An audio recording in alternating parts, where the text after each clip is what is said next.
Welcome to the Learning Pines YouTube. We hope this video helps. You start by opening the file and confirming Word version. Make a quick backup so changes are reversible.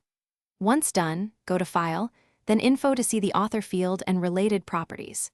You need to understand whether the name comes from Document Properties or Windows User Profile, because that determines the next steps.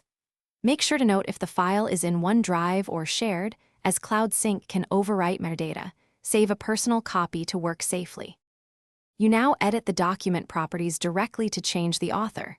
Go to File, Info, click Properties, then Advanced Properties and enter the new name in the author field. This updates internal metadata. Once done, also scan other fields like Manager, Company, and Comments because they can reveal the old author.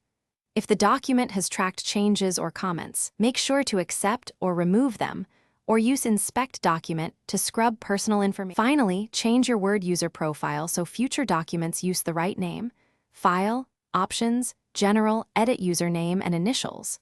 Once done, run File Info Check for issues, inspect document, and remove hidden properties and personal information to clear legacy metadata. Save the file and recheck the info pane. If the file syncs to OneDrive, make sure the cloud copy updates. If metadata still shows the old name, clear cached profiles or restart Word, and repeat the inspect step. Thanks for watching. Consider subscribing if we helped you.